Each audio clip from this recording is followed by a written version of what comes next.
chikomba chomukadzi wangu. Wanzoresha mwana nzi chikomba chomukadzi wangu. Hongu kana kwete? Ari kuti mukadzi wenyu baba? Mukadzi anakunda kwa.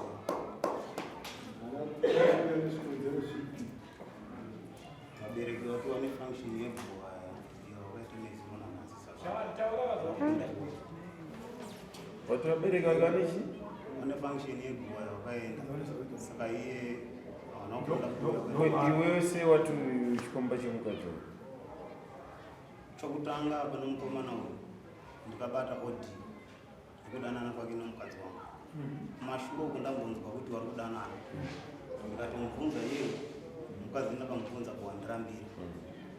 Gore rakapera. Gore rinori ndakamubvunza katatu. Mukadzi ndakamubvunza katatu. Wese varipo achiramba. Ndokuchibva ndaseta foni yangu, foni yadzimai yangu odi kuti aenda kuHarare kutengesa foni pamaflozi. Saka mukadzi wangu haana kuziva kuti ini ndagadzira foni iye ndaiseta. Ndopa communication yese yairwa kuti kaita 5 days nauyo ndichibva ndadzoka naye kuno ndichisvika ndaona mune audio mamwe yaitoratidza kuti yanga yaiswa mamwe munosara audio 1 ndobva ndatora audio iye pandaita 8 days ndichiti pamwe ndichaona mamwe maaudio handina kufunda kuyawana.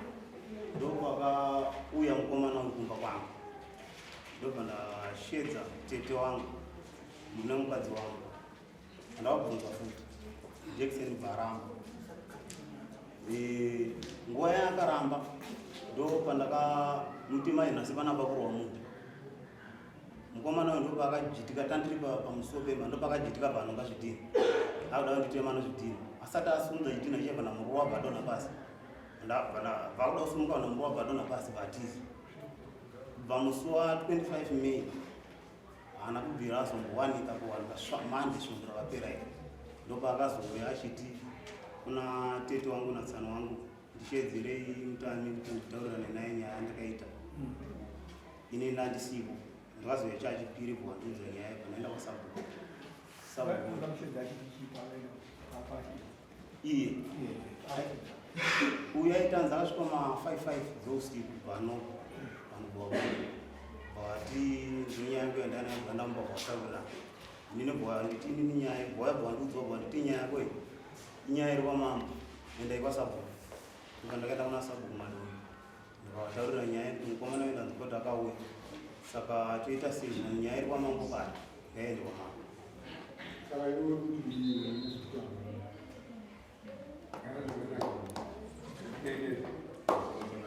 ana nyaya yekuti mukadzi wakaita zvisiri zviyapa chaja ndokutisa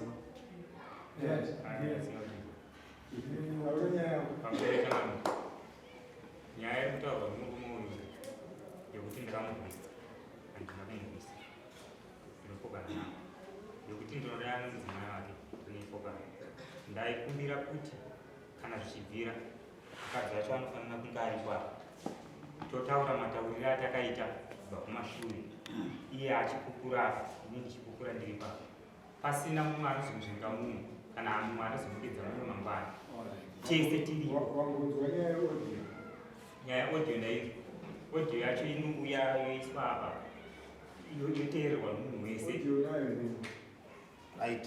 Audio yakaita mukomana uyu atizi ndikazoenda kumaini kwaBhinu foni yeaudio yebva yadiwa asi Sabhuku wangu madondo audio wakainzwa wakachikafu pandakaroora ini audio wakainzwa. Maiguru wangu vari apa sisi wamukadzi wangu audio iyoyo wakainzwa varipo vari apa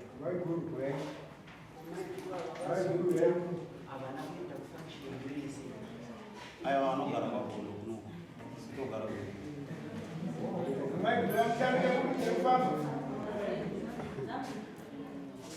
Zambia. Informasi yapinga hiyo. Asi amaguru acho nayo chama kwa mambo chetu kwa sababu. Ayo handina kuzakiri. Wanhu wakatuma uchitenda munotaura namutami chiwirira. Handinaona ndakatuma. Maibo. Stola chwari. Kusigadzisana. Audio mengaji. Nini audio ndinakuinzwa asi vaitaura kudaro kuti zvine audio asi ni audio ndikuinzwa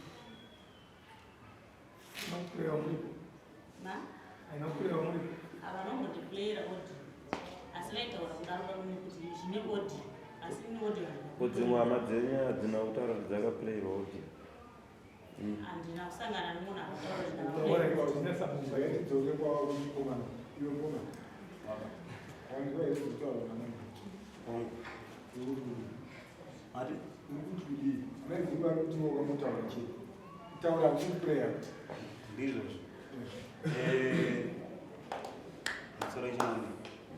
inini audio iyi vanhu vesi vakainzi kunzwa kwamutaura kuti vanhu vesi vakainzi chapa kuti shedza ndiwe uoko wotaura kuti vanoziva nyaya yeaudio saka uri kuvanzwa here kuti vataura chete asi kuzomupureyera audio ndakavanzwisa tiri pamusangano Wapureyera here. tiri pamusangano wechechi Wapureyera. iyo wamaivaudza watori nomunin'ina wavo akativaudza kuita zvakasiyana vakuzonapa avakuti haunokuvapureyera ndozvekutaura amakuvakupi audio havana kungoplay asi vakataura nemuromo kuti zvinotori neaudio uye munin'ina wato vakauya vari pabasa pangu pandaitotengesa ndakatowandirwa nevanhu zvekuti vakatotaura chikamu tombodisturba nevanhu vakataura chikamu tombodisturba nevanhu vakatosunga zvichiva vasina kunditaurira zvinhu vasina kuplaya audio iyo asi vakanga vazvitaura mushure mekunge ndakatogara nemunin'ina wavo Nguva yacho panguva yaiti zvinoitika muna May May. Akuna wakataura kuti ndavabvunana naye akati aitotaura kuti inini zvinhu zvezvotonyoperwa handisi kutozvizivawo sabhuku achavanzi akaplayirwa audio sabu varimo.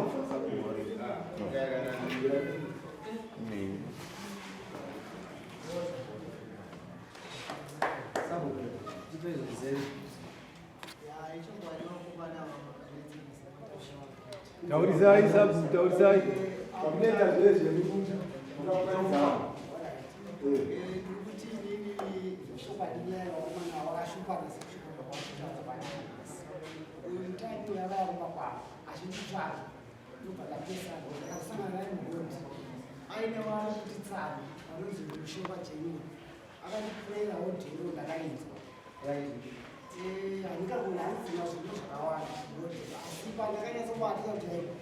ava vaibvunza vageza yekuuye mukadzi akapinda aiwa hazvo zvese bhoko inouya zvavo zvazvo asi ndomuchidii chakabva kutaura shoo ndakarinzwa akapureyera iparodhi tasangana parodi takati akasvika kumba kubva handishanda wakudzokera ndopandikasangana neparodi ndobvamukwero parodi Tiakanganani. uyo akanga aine atezvera wavo wanoti rushiyasi jenga Arikwei. watoti ndokwakabva mudzimai wavo kuita mudzimai wavo here kwe namba dzemudzimai wavo wangadziwana mudzimai wamurume Hanzi namba dzemudzimai wacho wakadziwana ndokuvaza wabvunza. ndopanoda kuzidzana Aidura testawo. Ndakadzitora. ndakadhiwana muchitiva ndamaidhora Yes. kadzi andakaroora inini ikomani kunin'ina nadzimai wavo amaitamba chiraramo ngaizoti naitamba chiraramo kwete vaitoda mukadzi wamutando zva22 unoti akareba kwaiva maigurava shoko reguva makarinzwa pamusina kuenda paita kuti mukadzi asawanike pane shoko reguva ndatindiona sina akaunirirwa ndotitauro inandauriza saka kumusha kwenyu hakunakura zvazvaita takasiyana pakuti ava vana vamainini vangu vanini navo vana vamainini inini ndotorine rudzi wangu ava nerudzi maita basi amabvunungwanisa kuitumutira zvo maita basi sabounozoa Chama, uyu mudzimai wako. asi wakati westera time chinyeba iwo zvinhu zvauri kuziva